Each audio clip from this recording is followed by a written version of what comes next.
First big news topic we're going to focus on, gents. Steve Bruce is out at Newcastle. It's finally happened. Big question now is who and what next for Newcastle, because there's a lot of big questions there around that club. And before we focus on the future after Steve Bruce and the managerial situation, obviously we have to focus as well on the new ownership group. The Saudi Arabian-led consortiums come in. The Public Investment Fund of Saudi Arabia owns 80% of Newcastle now. They bought it off Mike Ashley for over $400 million. Technically, Newcastle are now the wealthiest team in the world. There's obviously a lot of excitement in Newcastle among the fan base about what that means with new players, new managers, what it means for the future of that club. But there's also some serious questions being asked about the human rights issues in Saudi Arabia, the links that this particular investment fund has to the government and the rulers of Saudi Arabia.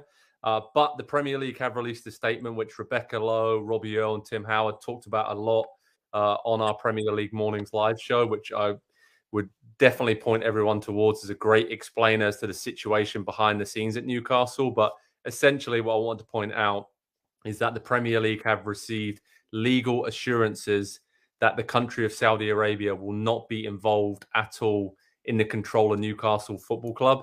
And the Premier League has a legally binding assurance there that if that does become the case, then they can essentially take the ownership away from that consortium in the future. So just wanted to clear that up. There's obviously a lot of moving parts there, a lot of issues off the pitch. But if we focus on the pitch, gents, Steve Bruce is out. Nick, you're a Newcastle United fan. You have been for a very long time now. This was inevitable, right? I mean, it's almost relief, I think, for everyone involved in the end. But can you sum up his tenure? Because when you look at it over the last few seasons, 12th place finish, 13th place finish, a couple of half-decent cup runs. On paper, it looks okay, but that wasn't really the case, was it? Well, listen, when I first started supporting Newcastle 20 plus years ago, the expectation was to qualify for Europe. I mean, this was a team that bought Michael Owen, for better or for worse, mostly worse.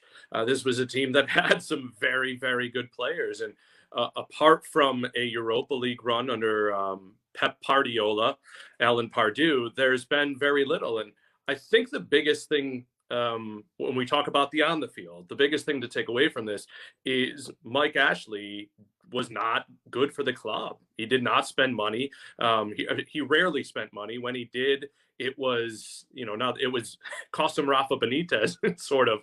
Joe Ellington was the guy he wanted. And I think we have an issue here. When you bring in Steve Bruce, he was maybe one of the only guys who was going to take the job.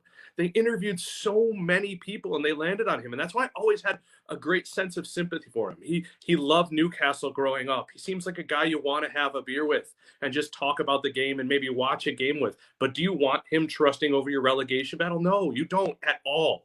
So that 12th and 13th, when you look at some of the savvy signings they made, you look at, having Callum Wilson for very little. Shelby's not a bad player. Jamal Lascelles was for nothing a few years ago. St. Maximin, Miguel Almiron. We haven't seen any of these players, with the exception of St. Maximin, whose tactic was go do whatever you want, really deployed in their best possible sense. Steve Bruce made 1.1 points per game over his career as a Premier League manager. His actual points per game is much higher, but that's because you take into account what he did in the championship. And so this is a man who, yes, he did his 1,000th game. He doesn't seem like a bad guy. But if you want to be halfway decent at all, you need much, much better than him. And frankly, you need someone with a more advanced mind. He's fine to get the guys fired up. But, when was the last time you felt, oh, Steve Bruce really outfoxed him? It just doesn't happen. Andy, is that how you feel about Steve Bruce as well? And with Newcastle, it needed to happen, right, for them to move on with these new owners and to just have a new start at St. James's Park. Yeah, I don't know how you can disagree with anything that Nick said there, really. It's all great points, and especially the points on Bruce himself. You don't get to 1,000 games in management if you don't have some sort of talent and some sort of ability and some level of baseline intelligence. And obviously he had that But there's a certain, I think, feeling about a certain generation of managers that are kind of coming to the end of their cycle. And we obviously saw Roy Hodgson retire at the end of last season. Bruce coming out now. We don't know if he'll take another job at any point, and it feels like we're starting to move on officially from an entire generation of names and faces that we've all known for a really long time. Joe, that you grew up with probably, on television every single week, some of them as players to begin with, and then moving in, to managerial spots. And so it feels like that. And obviously that leads to the question of who comes next at Newcastle United. And, money talks. It'll be interesting to see, do they go for somebody who's a bit of a builder in terms of project and development, or do they go for the big name who can bring in the mega stars right away? Yeah, that next point is really, and that next step is really important, obviously, on this whole project, where who's going to be able to spend the money, who is going to be in charge from a football director or a technical director standpoint. But last point on Bruce, he's a Newcastle guy. He loves the club, and you really felt that when you watched his interviews week in, week out, and the fans were chanting against him, wanting him to be sacked, you really felt that it hit him hard. And some of the comments, obviously, the club released a statement, and he was very magnanimous in that, saying how grateful he was to manage the club. But he did give a separate interview to the Telegraph, and I want to read out some of the points, some of the points he made. And he said, which I think is quite sad, I think it might be my last job. It's been very tough to never really be wanted, to feel that people want me to fail and saying I would fail, that I was useless and a fat waste of space and a tactically inept cabbage head. This is what Steve Bruce is reading, all these comments, and it hit him hard. And this was every single day. His family, his friends. He's from Newcastle. He loves the club. But to see the way it all kind of unraveled, and he was made the fall guy for Mike Ashley's tenure of not pumping enough funds into the club and just being made the scapegoat, really, that it didn't seem right to me. And yes, we can acknowledge that he did a certain job. He kept Newcastle in the Premier League.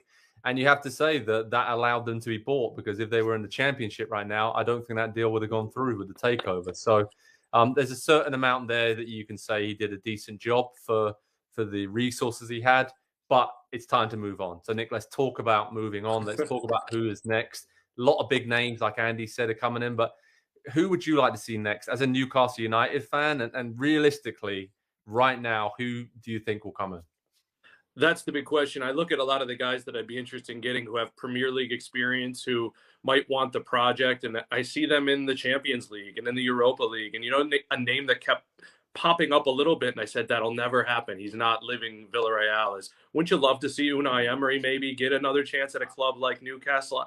I really like what he's done, and I like what he did before he went to Arsenal. And we know that they weren't in the greatest position before that. And I also think about the managers that had been here before, Chris Hughton.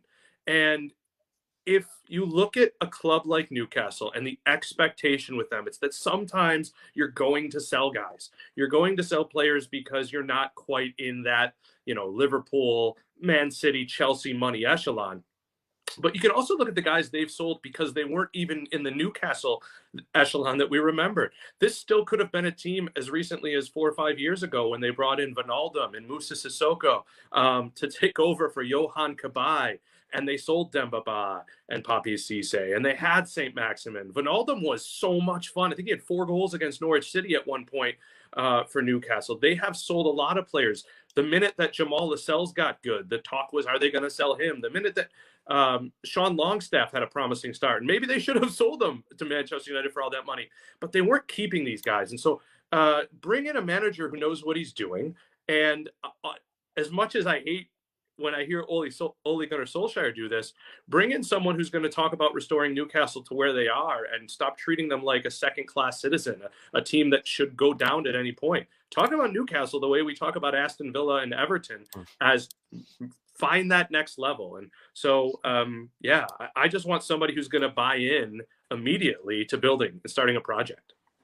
So obviously there's some dream names, Antonio Conte, Brendan Rodgers, those kind of ilk of coaches. But at the moment, it seems like there's almost 2 jobs, right? There's stabilizing the club in the short term, making sure they stay in the Premier League #1 this season. And then probably nothing too drastic next season either. Building a squad, building a solid basis that can push now into the top 10. Andy, there's some names here that have been strongly linked. Paulo Fonseca obviously did some good work at some big teams across Europe. Eddie Howe is out of a job after he left Bournemouth and could be a solid kind of almost an interim guide for the rest of this season, see how he does, and a bit of a, I guess, an interview, kind of, something like that, and seeing if he can go long term with it. But I'm just looking at they have 12 games until January the 1st until they can sign new players. Yeah. But they really have to win 3 or 4 games at least to push themselves away from the bottom 3. And they will. You think they will? I think Andy and I think, have specifically talked about this a few times because he tries to make me feel better for Newcastle, period. There are some very good players there if they're healthy. St. Maximin, Miguel Almiron, and Callum Wilson, a lot of managers would love to have that as a front 3. And if Almiron's playing underneath, you could play as a 3. They need a midfielder. They need pretty much every guy that Leicester spot over the last 5 years was linked to Newcastle first. West Fofana, Soumare, I believe, if I'm not mistaken, was supposed to come to Newcastle and turned it down at the last minute. So bring in a guy who can win balls in the midfield and bring in a manager who can study the tactics. And obviously you can't bring in that midfielder till January, but honestly, they're better than these teams they've been losing to. I don't think they're great, but they're more of a 14-15 than a 19-20. Andy, do you agree with that? And who would you like to see come in at Newcastle? Yeah, I mean, again, Nick has his finger on the pulse there. I don't know that it matters quite who comes in as manager now, because this is going to be a longer process than we want to rush and think it's going to be. And obviously everybody's first thought goes back to Manchester City when they were bought back in 2008 and what that process was like. And so I went back and looked. It took 3 full seasons for them to get to the Premier League title. And so that's an accelerated timeline to me, even if we're talking about Newcastle United, even if we're talking about the size of the club and everything. I think they have a lot farther to go now than Manchester City had at that point. And so it's going to take a little bit of patience, and it's going to take some failures in there as well. There's going to be a lot of money spent, but not every signing is going to come off. There were some pretty bad ones if you look back at Manchester City, and I did for fun because some of the names that came up: Robinho, Joe, Rocky Santa Cruz, and obviously Samir Nasri a little bit later on. So there were some misses in that. And so money spent doesn't always equate immediately to success on the field. And so I think a little bit of patience while they put together what the staff in the back room is going to look like, the technical staff, the recruitment staff is going to be very important. And maybe that's the one big advantage that exists now, is the data and technology that's available to clubs to be able to cut through a lot of the potential hazardous signings along the way. And so maybe they hit a little bit higher percentage on the signings, but it's not going to happen overnight. It will be fun, though, to see to test the theory. A club of that size, if they had the resources, they could do such and such. We're really going to find out with Newcastle. We are, and good point about Man City there, and Chelsea as well, when they were taken over by Roman Abramovich. City were in the Europa League when they were taken over, or the UEFA Cup then as it was known. They were, a top 10 team in the Premier League. Chelsea were in and around the Champions League most seasons when they were taken over by Abramovich. Newcastle obviously scrapping in the bottom half of the table. So realistically, it's going to take longer for them to get to where they want to get to. But that case study is going to be interesting. And I want to leave an interesting note for you, Nick Mendola, here. Mourinho was asked about the Newcastle job.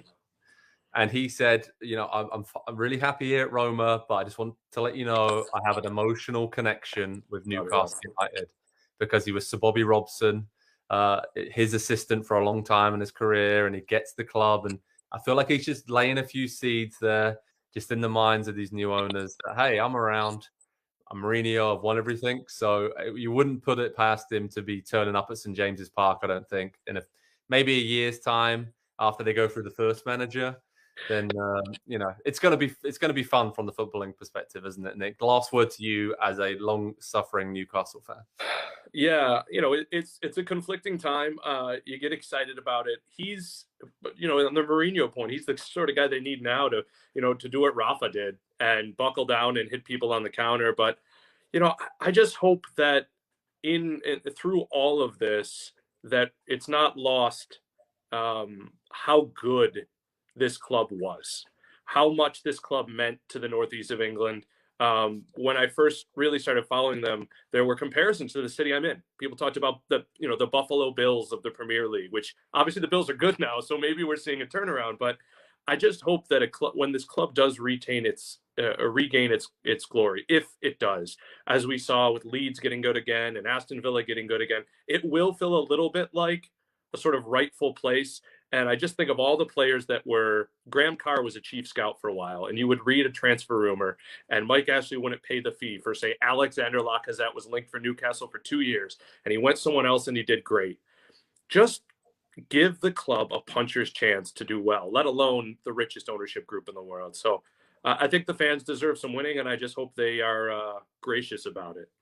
Well, it's going to be interesting times at Newcastle. So over at Pro Soccer Talk on NBCSports.com, we'll keep you updated with all the latest news from St. James's. I'm sure there's going to be a lot of transfer news between now and January and many, many months and years beyond this. And it's going to be really, really intriguing to see how it all unfolds in the coming years. Let's see what happens at Newcastle, because like you said, Nick, they're a huge club and always in the conversation for having the biggest fan base in England and the most passionate, I would say. It's a proper football city, a proper football town, and this is going to be really intriguing to see how it all plays out. Hi there, I'm Rebecca Lowe, studio host for NBC's coverage of the Premier League. Don't forget to hit subscribe to watch highlights all season long, and be sure to tune in for Premier League mornings every weekend at 7 a.m. Eastern. And for even more content, head over to Peacock, where we've got live games, original series, and a dedicated round-the-clock Premier League channel featuring studio shows, classic matches, and much more.